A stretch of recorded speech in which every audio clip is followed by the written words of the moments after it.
네, 이번 시간에는 기업의 성장 과정과 경영위기 그리고 경영 혁신에 대해서 학습하도록 하겠습니다. 글로벌 기업의 성장 추이를 살펴보면 3년 동안 길게는 10년 동안 성장 정체, 이른바 성장통의 시기가 관찰됩니다. 조직 성장통은 흔히 대기업의 문제로 거론되는 대기업병과 비슷한 개념이지요.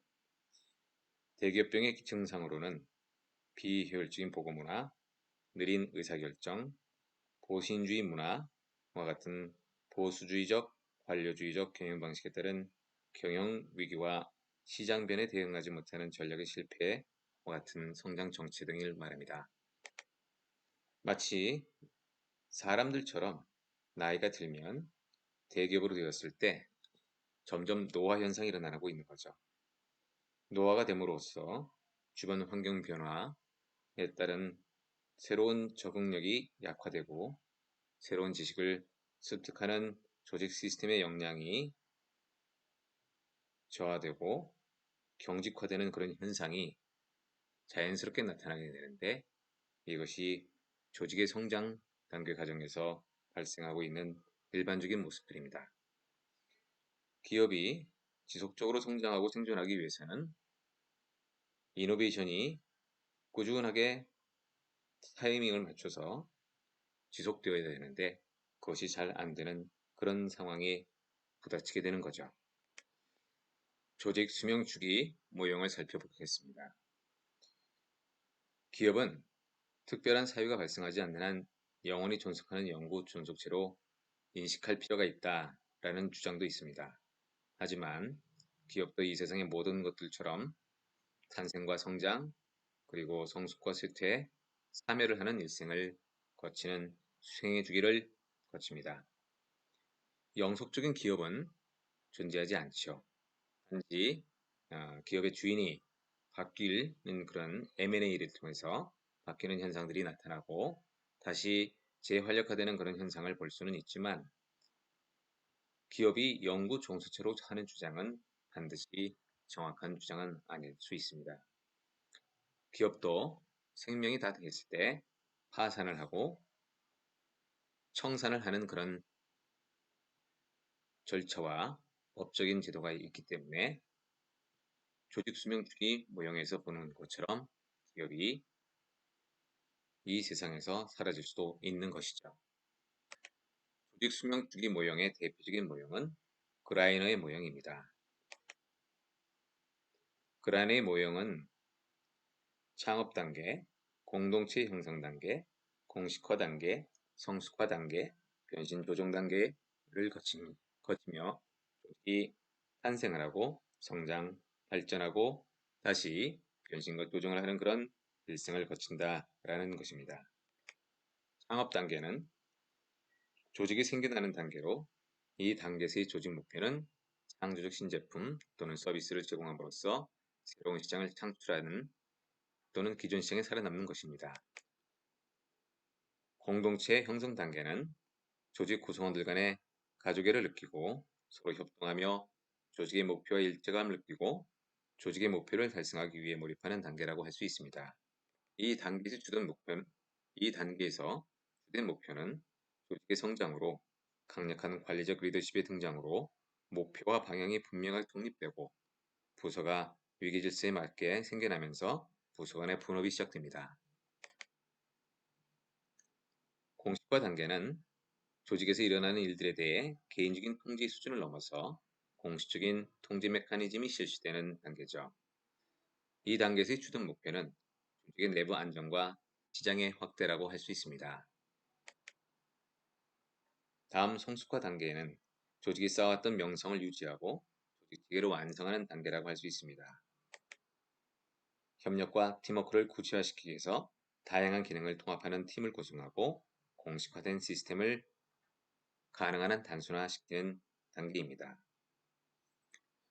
이러한 단계를 거쳐서 변신 및 조준 단계에 이르게 되는데 성숙화 단계를 거치는 동안에 조직이 계속적으로 성장 혹은 발전할 수 있을 것인지 쇠퇴할 수밖에 없는지가 판명되게 됩니다.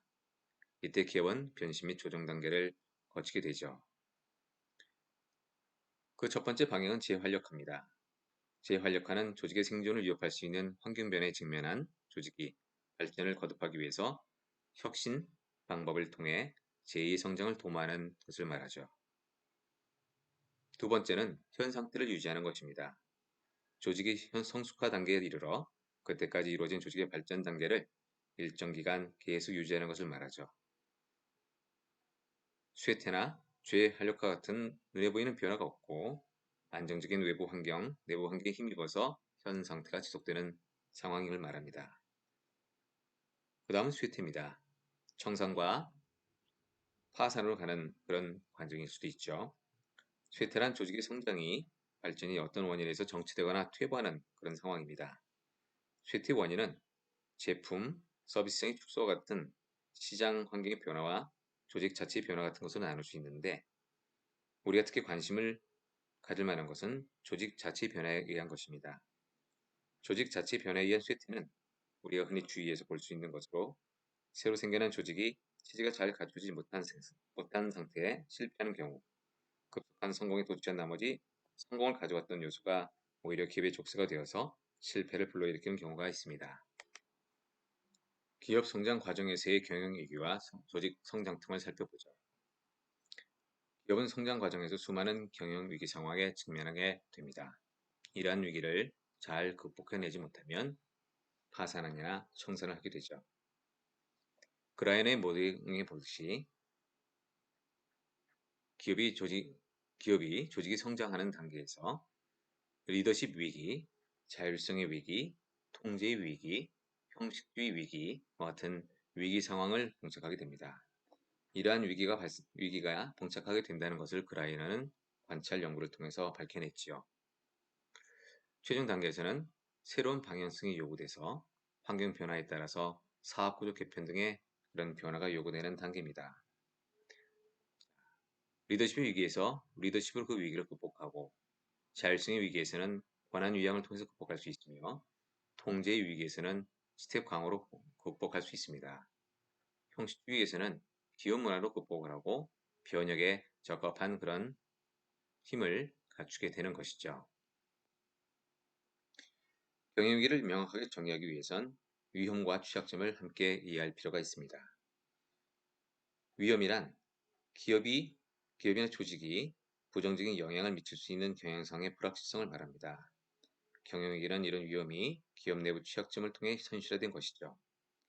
평상시에도 기업 경영 환경을 둘러싸고 있는 다양한 위험을 식별하고 현실화되지 않도록 지속적으로 관리 경영하는 것이 위기관리, 원어로는 Crisis Management라고 합니다.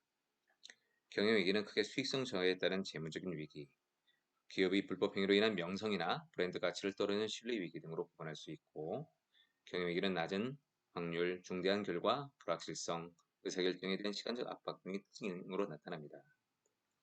경영위기가 무조건 안 좋은 것만은 아닙니다. 경영위기는 기업 내 취약점에서 발생하기 때문에 발견한 취약점을 개선하는 데 성공할 경우에 좀 더 업그레이드된 성장 발전을 할 수 있는 기회로 삼을 수 있는 것이죠. 위기를 기회로 만들 수 있는 계기가 될 수 있기 때문에 위기를 겪으면서 문제점을 발견하고 개선해서 조직 내부 역량을 더 강화할 수가 있는 겁니다. 2020년에 우리나라가 코로나19를 잘 극복한 그런 케이스가 있는데요. 이것은 이전에 메르스 사태라는 것을 접했을 때 그때 나타났던 문제점을 잘 보완하고 준비를 해놓은 그런 시스템을 갖추었기 때문에 한 단계 업그레이드가 된 사례로 볼 수 있습니다. 자, 조직 성장통은 미국 캘리포니아 주립대 에릭 플램홀츠가 제안한 그런 개념인데요. 20년간 포춘 500대 기업을 연구한 후에 기업도 성장통이 발생한다는 그런 개념을 이야기했습니다. 즉, 성장통이라는 것은 우리 인간이 청소년기에만 경험하는 것이 아니라 회사 기업도 조직도 시간이 흐름에 따라서 연수를 축적해 나가는 과정에서 성장통을 겪게 된다는 것입니다. 일풍노도의 시기인 청소년기에 인간은 심신으로 고통의 시기를 겪죠. 모두가 아프다 세상이 끊는 것처럼 한숨을 쉬고 일탈을 하기도 합니다. 이유 없는 반항과 가출도 이때 벌어지게 되는데 몸은 어른처럼 커졌지만 정신은 여전히 미성숙한 상태죠. 사람들은 누구나 사춘기를 겪고 성장통에 괴로워합니다. 따라서 사람들이 모여 만들고 의욕적으로 성장시켜온 기업 역시 이와 같은 비슷한 과정을 겪게 된다는 것입니다. 전문가들은 이 상황을 기업의 사춘기에 비유합니다. 조기 성장통의 징후를 프랑홀츠는 란드럼과 함께 10가지를 제시했습니다. 이걸 조직 성장통의 측정도구로 사용하기도 하는데요. 나타나는 징후 첫 번째는 직원들이 일을 하는데 하루는 시간이 모자란다고 하소연하는 상황이 발생합니다. 두 번째 징후는 예상치 못한 급한 일에 직원들이 자신들이 할 일을 하지 못하고 시간을 많이 뺏기는 거죠. 세 번째 징후는 대부분의 직원들이 다른 직원들이 하는 일에 대해서 서로 알지 못하는 그런 상황이 발생합니다. 정보가 공유되지 않고 서로 장벽이 생겨서 차단되는 것을 말하는 겁니다. 네 번째 징후는 직원들이 기업의 궁극적인 목표를 모릅니다. 왜 일을 하고 있는 것인지, 자신들이 하고 있는 일이 어떤 방향을 향해서 나가고 있는 것인지를 인식을 하지 못하고 있는 상태가 발생하고 있는 거죠. 다섯 번째 징후는 좋은 팀장들, 좋은 관리자를 찾아보기 힘들어지는 겁니다. 즉, 유능하고 좋은 아주 훌륭한 팀장들이나 관리자들이 퇴사를 해버리고 사라져버리는 것이죠. 여섯 번째 징후는 혼자만 일을 제대로 처리할 수 있다고 생각하는 직원들이 많아지는 겁니다. 아집과 독선이 난무하는 것이죠. 커뮤니케이션과 팀워크가 이루어지지 않고 있는 것을 말합니다. 일곱 번째 징후는 대부분의 직원이 회의는 시간이 납니다 라고 생각하는 경우죠. 냉소적인 그런 조직 문화가 또 퍼져나갑니다. 여덟 번째 징후는 계획을 세우는 경우가 드물고 세운다 하더라도 사후 관리가 안 되어서 방치되는 경우가 많습니다. 계획은 세웠지만 실행되지 않고 있는 거죠. 아홉 번째 징후는 기업 내에서의 자리에 불안을 느끼는 직원들이 많아진다는 것입니다. 즉, 안정적으로 일에 집중하지 못하고 전직이나 다른 것에 더 관심을 갖게 되는 것입니다. 열 번째 징후는 기업의 매출은 계속해서 증가하는데 수익은 그것을 따라가지 못하고 있다는 것이죠. 역사 속에서 일어났던 일로 오스본 증후이라는 것이 있습니다. 한 기업이 제품을 만들어서 시장에 출시했는데 시장에서 센세이션을 일으키면서 혜성과 같이 나타난 그런 경우이죠. 그런데 어느 순간 갑자기 흔적도 없이 도산하고 파산하고 사라져버리는 것입니다. 대표적인 오스본 컴퓨터가 그 예인데요.